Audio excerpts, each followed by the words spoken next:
All right, let's go ahead and get rolling today. Again, thank you for the time. For those of you who don't know me, my name's Eric Beadle, and I am excited to put this webinar on. This is a topic I am incredibly passionate about for two reasons. One, sponsorship is exploding. It is going to eclipse $100 billion probably in 2024 or 2025. But so much of that sponsorship money is being funneled down to the high school market. So my goal, and I want the goal of your athletic departments to be, is to take your piece of the pie, to ensure that you're getting the sponsorship that you deserve and need, but there's certainly a market for it. So the principle behind this webinar is to really provide the key ways to increase your sponsorship. So there's three objectives today that I want to go through. One is I want to share a new perspective on high school sports sponsorship. Again, this is a topic that I am very eager about, very excited about, but I want you to see how valuable your brand or your property as a high school is to sponsors, both at the local level, the regional level, and beyond. The second opportunity is I want to offer tips to build a successful sponsorship program. I don't want this to be a one-year program. I want this to be a multi-year cornerstone piece to your athletic department. With all the headaches that you have as an athletic director, let's eliminate one of those by making this a successful piece of your athletic department. And then I want to introduce an opportunity to take your program to the next level. So as you increase sponsorship, the more ability you have to increase your influence as athletic department on your student athletes and what you offer from a sports standpoint. Let's take your program from where it is today and move it to the next level. So first off, I do want to introduce who we are. Charge is a national sponsorship consultancy. We are based in Indianapolis. I myself, I'm remote here in the Southwest Ohio area, but we've been around since 2006. And like I said, our reach is a national perspective, but we touch all things sponsorship. In our time, we've had the opportunity to work with major properties and brands like Honda, Yamaha, the LA Dodgers. But what we saw in 2023 is we kept getting questions from individuals and other organizations how to sell more effectively. What are some of the principles in sponsorship that's going to allow me to create a robust sponsorship program? So with that in mind, we developed the sponsorship success method. And again, the idea behind it is to assist or provide the tools necessary for a more successful sponsorship sales, for a more successful sponsorship program. And one of the markets that I identified was the high school level, because I truly believe that it's right for the taking. And I want you all to begin, like I said, getting your piece of the pie in sponsorship. So the good, the bad, the ugly. I don't have to tell you all, but I'm going to reiterate it. High school sports, there's a lot of great going on. There's also a lot of headaches going on. And part of that is your sports have grown, but your headaches are. So as participation continues to grow at the student athlete level, which has been 28 out of the last 30 years, your costs continue to rise with that. Additionally, you have more sports offerings. The other day I was talking to an AD, and when I was in high school, which now apparently is 17 years, it's flown by. I thought it was 5 or 6 years ago, but we didn't have men's volleyball as a varsity sport. That was a club sport. Lacrosse was still primarily an East Coast, West Coast varsity sport, but that's now becoming a part of every athletic department here in the Midwest. When you have more sports offerings, you have more equipment costs. You have more transportation costs. You have coaching expenses. So you have more money that's flowing out of your athletic department. The last piece of it, amongst many, I should say, is the new technology advancements. Facilities no longer are just traditional scoreboards on the wall. You're seeing LED scoreboards. You're seeing new technology being introduced in the weight rooms. All of this is more expense. And what that does is it provides more headaches to you. So instead of money flowing out of your athletic department, I want to help kind of siphon that a little bit to where we can still bring money in to help accommodate those growing expenses. So my background a little bit, just why I know this space is I've had 10 years of serving sponsorship, both at the collegiate market and at the high school market. And in that time, I've worked with more than 350 schools in 39 states. So I've been around. I've seen best of the best. I've seen sponsorship struggle, but all of that has really taught me certain things that I believe can help you go to the next level. In that time, you assisted or generated $32 million in sponsorship revenue. But as my time in that 10 years in that market, sponsorship continued to explode. Your expenses continue to explode. And the biggest issue I had was representing a third party selling on your behalf was our revenue share was about 50%. And that's a fairly common number when a third party is involved. And where I started to lose a little bit of belief was I didn't believe that a high school could afford to lose 50% of their revenue. When you think of high school athletics, a lot of it becomes local involvement, alumni involvement, and so on. I don't want to take 50% away from something that you are more than capable of doing. And without that 50%, your athletic department is going to suffer.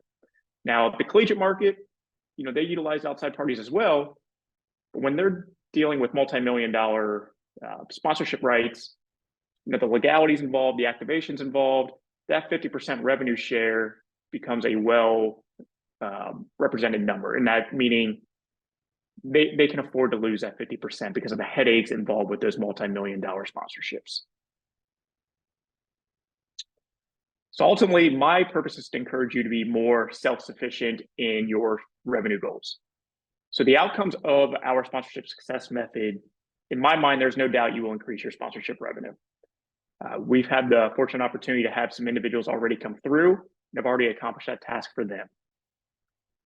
I want you to eliminate the reliance on third parties. And throughout this, you're going to hear this. And I'll sound like a broken record, but I'm very passionate that if you have the tools and the resources, I want you to do it internally. More than ever, high school athletic departments have a little bit more than they used to as far as having an assistant AD plus a secretary, where in the past, athletic directors were often teachers and ADs. So there's a little bit more resource at your disposal. And then ultimately, to create a robust sponsorship program. So going into this, there are 5 keys amongst many that I thought were most applicable to the high school market as far as improving your sponsorship. I want you to stand out with your inventory offerings. All high schools, when they go to a sponsor, they're offering the same thing, but you have so much more at your disposal than you realize. And I want you to stand out. So when you go to a sponsor, you're offering more value. I want to teach you to connect to your potential sponsors. What is the funnel that you should be attacking and in what way? And then pricing. Pricing is a big one at the sponsorship, or excuse me, at the high school level, because a lot of people don't really understand where to go. So I want you to avoid the mistakes of sponsorship pricing so that you're not leaving money on the table. I want to make your life easier as well. So I want you to recruit the sponsors you have. Attack the low-hanging fruit, but that's going to be a very valuable piece to your athletic department. And then ultimately, the final piece is fulfill your sponsorship promise. So how do you stand out once you have activated your sponsorship benefits? How do you prove the return and the investment that a sponsor has made? So first, I want to start off with the inventory offerings and how you stand out. So like I said, you have much more than what you believe or what you think you have. So I want you to think bigger. When I go into high schools, or when I used to go into high schools, a lot of what I saw are just signage everywhere. Now, I'm not suggesting this shouldn't be a piece of your athletic department or your sponsorship program, but it can't be the only thing you're offering. When you have this much saturation from a signage standpoint, you start to lose value in what you can price it for. So ultimately, this singular approach will affect how much you're bringing in. You'll have to sell it for less, and your inventory will be quickly taken up. So I want you to maximize your resources. So when I look at today's market versus when, again, I was in high school, we didn't have the streaming services that many high schools use to upload their games. This is another big piece for sponsors because it gives them the ability to always be in the face of their audience. Secondly, social media is more robust than it's ever been. Again, it used to be, athletic departments or schools would just post updates. Now it's an opportunity to introduce your sponsors to, again, your audience, to the audience that they want to talk to, who they want to speak to. And then lastly, utilize all of your technology. So if you're a school that has the ability to upgrade to LEDs and digital signage, that's not meant to, upgrade your scoreboards necessarily from just, hey, this is a neat way to show our score. The purpose of the product is to increase your sponsorship. Use that to your advantage and get creative with how you're utilizing that. My favorite topic when it comes to increasing or standing out with your inventory is changing the multiplier. I'm not great at math, but one of the individuals I used to work with at Learfield, he would always say, change the multiplier. Go from 1 + 1 = 2 to making it 1 + 1 = 3. And the whole idea behind it was, if you're going to offer signage, at your football stadium, do you have the ability to offer that at other facilities on your campus? So signage at football might be, a $5,000 sponsorship, but if you introduce that into your basketball arena, your high school baseball stadium or soccer stadium, that $5,000 sponsorship can jump to $8,000 or $10,000. So think, how do you change a simple sign or a simple social media post into a larger sponsorship agreement? And then the other piece that's really becoming more important at your level is you offer more than athletics. So the big piece, and I'll relate it to the collegiate market, is a lot of the sponsors they work with, it's campus wide. So if you go into a football stadium and you see a banking institution next to their LED scoreboard, chances are they have a lot of influence on campus as well as far as where they are. You have that same value. You're more than just sports. You have an entire school community. So if you're working with a banking institution, how do you get them in front of their audience? Their audience is, one, the parents, and then secondly, the secondary decision makers are really the students, but again, the parents are going to be the driving factor of who's going to make purchasing decisions at this point. A banking institution is going to have the opportunity to offer a financial literacy course to outgoing seniors. The benefit of that is now the parents are seeing that this banking institution is an active participant in the community, and they're working to give real life skills to 17, 18-year-olds that are going out to college or entering the workforce. So I want you to think about, how do you integrate sports with your entire school community? And then lastly in this section is details do matter. So I touched on it a little bit, but too much saturation is going to eliminate the value of your sponsorship. I've worked with so many different ADs that have said, hey, I don't care if my gym looks like a NASCAR vehicle. At some point, you start to lose the value of what that sponsorship can be, and then you're going to start leaving money on the table. If you do not offer exclusivity to a particular industry, be mindful of how many businesses you're attacking within that space. So if we're going to use the financial market again, if you're going to work with 3 banks, make sure that you're only going to work with 2 to 3 banks. Once you start offering signage to 6, 7, 8, you're going to, one, upset those that have already invested into your property, but also you're devaluing, again, what you can sell that for. And the last part about it is, when it becomes renewal period, your renewals become less effective because a bank will see, well, I had to compete with 4 other institutions for viewership. So be mindful of how much you're using in the same space. The second key component is connecting your high school to the right sponsors. So again, maybe sounds somewhat simplistic, but what I have seen and some of the issues that I've seen is a lot of high schools going, instead of looking at their local level or their alumni, they're jumping right down to, I want the bigger dollars at the regional or corporate level. I want you to funnel or prioritize your customer list by who you can target that would have a meaningful impact from day one. That would be your alumni in your local community. And then third is your current service providers. And then last would be, what I would say is, go focus on your regional and corporate, because that is a market for you. But I want you to attack what would be the easiest to help again, with your time being limited, this makes it a little bit easier on your behalf. What I would always say when I'd work with a sponsor is high school sports about emotional attachment. So when you work with an alumni, one, it's an opportunity to stroke their ego a little bit. And that was one of the big things that we would talk to our salespeople about. Your alumni have an attachment to your school. It's where they either participate in sports, they might even have kids that still go there. They want to be involved. So this is a way for them to make them feel like they have influence at their alma mater. The other side of it is this should be an easy conversation. The big fear for a lot of athletic directors, or anybody for that matter, is the awkward cold call. With alumni, they already know who you represent, probably who you are, and the conversation is going to be fairly easy. So start with your alumni. Then jump to your local community. Your local businesses, they want to be engaged, but they receive so much sponsorship opportunities from different organizations, different schools on a daily basis.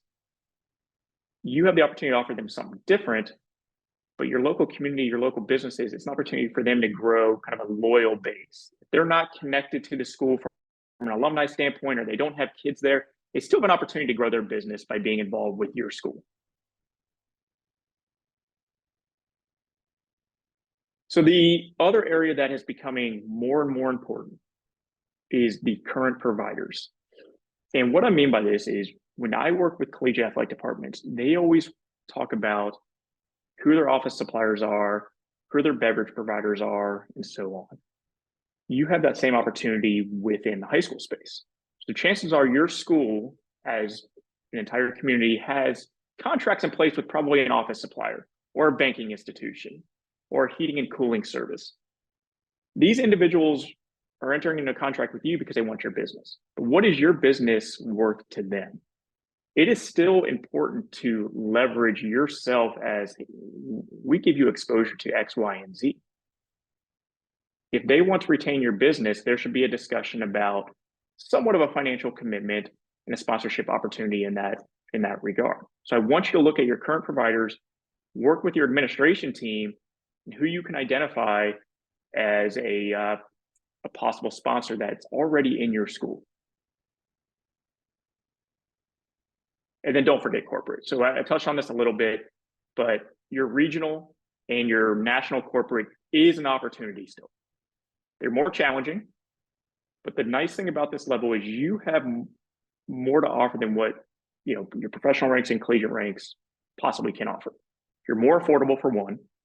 So for example, if you wanted to do naming rights at your stadium, chances are you're not going to be selling that for $10 million naming rights. So you are more affordable and you're still giving them exposure. Your facilities are used 365 days a year. So the in-person exposure is always there, and that's significant. The third part of it is a lot of these regional and corporate, they have responsibilities from a corporate level that they need to have some sort of community engagement. So you're fulfilling that request. And then the last part of it is you have a growing media reach. So 10, 15 years ago, we didn't see high school sports broadcasted on ESPN the way we're seeing it today. We didn't see the recruiting services that you see that are touching on and talking about the different high schools. Your high school name is out there. You have a growing media reach, which means you have an audience that your corporate or your regional corporate want to be in touch with.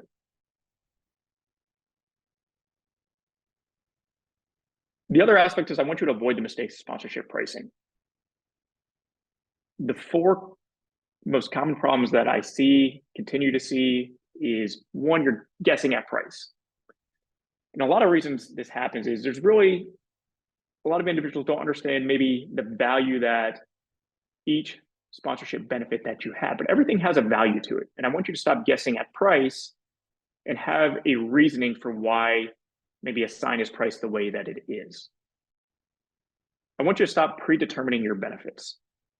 If you can avoid it, and I do say if you can avoid it, because I know, again, in certain levels, it has to be done this way. But I want you to get away from the gold, silver, and bronze package. And the reason for that is you're pigeonholing a potential sponsor into one of these opportunities. And that might not be what they need or want. The other side of it too is you could be pricing yourself out before you even have the conversation. So by having the conversation with the sponsor before, seeing what's important to them, you're going to A, understand maybe what their budget is. B, you're going to get a better idea of what their true needs are. Maybe they just want social media awareness.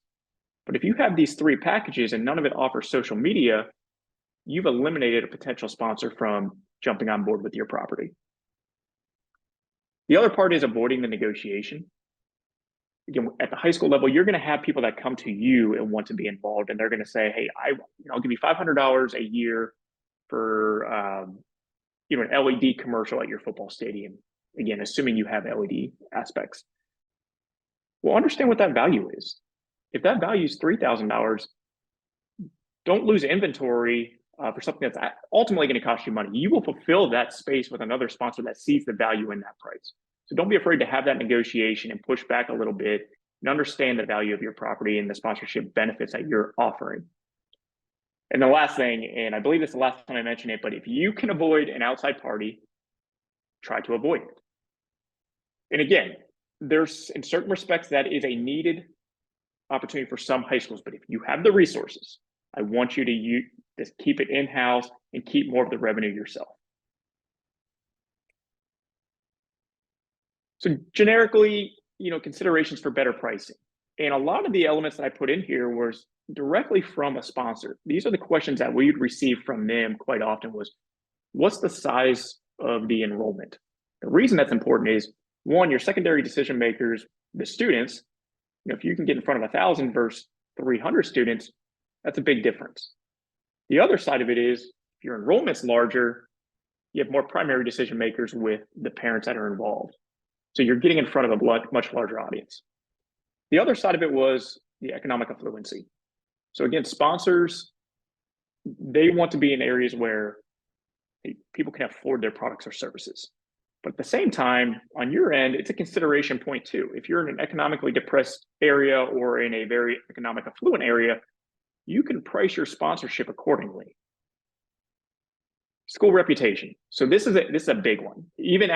This is probably one of the pieces, even at the collegiate market, that is talked about a lot, because you get to, as a sponsor, you're putting your brand next to something.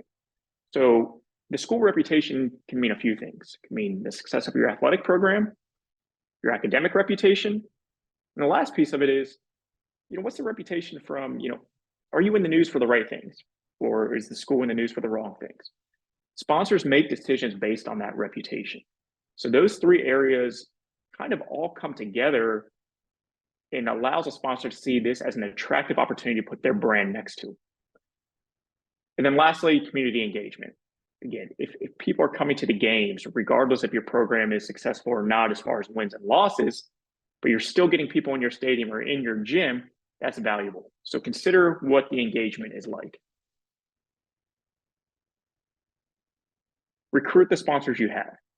So I understand at your level, you have a lot of headaches. You have a lot of plates in the air that you're constantly spinning. So eliminate one of those headaches and go after the sponsors that are already associated with your school. They're familiar with you. You are familiar with them. They offer you the best value. So you can have that discussion with them. And, should they say no, now you can go after a new sponsor. But if they say yes, you've eliminated another step or another task in your day by having to go find a new sponsor. So don't push aside your current sponsors or the current assets that you have at your school.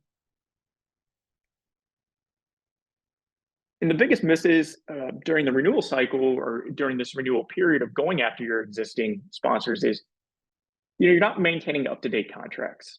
And the reason this is an issue is I go into a lot of schools here and I'll see a sign on their scoreboard and I'll ask, how long, what is their deal worth? How many years are they available?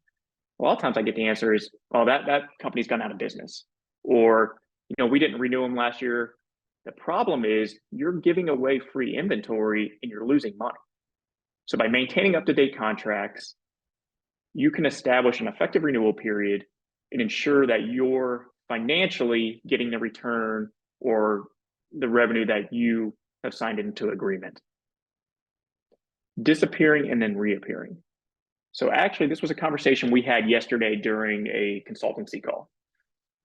And one of the individuals talked about how one of their sponsors that has been long-term has elected not to renew. And my question was, how often are you engaged? Are you in touch? And he said he fulfilled his requirements, but as far as conversations or touching base, was minimal. So don't disappear, then reappear, because one, is going to show maybe you don't care. The other piece to it is there might be a change in leadership at that business or at that sponsor. And they're going to come in and they're going to evaluate all their spend. And if they haven't heard from you through the entire year, through the duration of the contract, they're not going to see the value in renewing with you. So don't disappear, then reappear. And then waiting too long to renew. So this is an aspect that's all related to trying to eliminate a headache for you.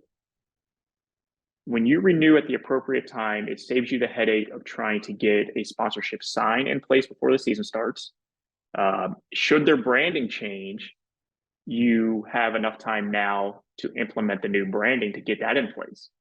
Also, if a sponsor says no, they don't want a renewal, you have the time to fulfill that renewal. So make sure that you're renewing at the right times.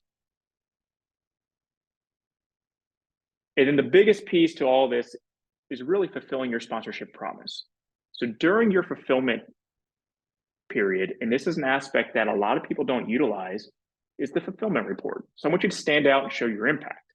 Now, I know the idea of a fulfillment report sounds heavy or time intensive, and it can be, but the purpose of it is I want you to document the agreed upon deliverables. Show that you delivered what you said you were going to deliver. And then it's an opportunity to look and evaluate the KPIs that were established. Did you increase the brand awareness? All these elements are critical. And in my previous life, when I worked more with the high school levels in the collegiate market, we get questions all the time from sponsors asking for a fulfillment report. Where was my signage? How many people came through that stadium? All these elements help your renewal period so that you can keep the sponsorship inventory alive and well. So I want you to consider the fulfillment report and how that's going to make you stand out from other competitors. So some of the elements to include, generically, pictures of signage and branding. The idea behind this is show where their signs are and make it appealing so that they're like, wow, when in stadium, people have a good viewership of where my sign is. So you need to show them where their signage is, where their branding is. The social and media reach. How big is your reach? If they have a social media benefit, how many people saw that tweet? How many people follow your account? So it's all about data, data, data. So the more that you can include, the better. And then lastly, what was the impact that they made? If a sponsor's been with you 5-6 years, what has that sponsorship allowed you to do? Were you able to upgrade your facilities? Were you able to introduce a new sport on campus? So show them what that impact has made, because again, there's that emotional element that lets them know that, hey, they've made a difference.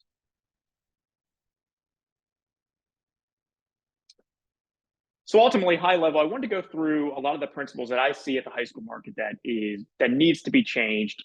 And I believe that there's a lot of opportunity for you all within this space. And what I want to do and what my goal is I want you to increase your sponsorship, but I want you to eliminate the reliance on third parties or the reliance of people coming to you for sponsorship. So with the sponsorship success method, it's an online platform that we've developed, and there's several elements to it. First and foremost, we have an online course that you watch at your own pace. And this course touches on several different factors of sponsorship in more detail. So we talked about pricing. So this is going to go through a lot of the pricing elements that is going to give you more of a scientific reasoning for how you came to that price. The fulfillment report that we discussed. It's going to give you more details of why the fulfillment report is necessary, when to give it to a sponsor.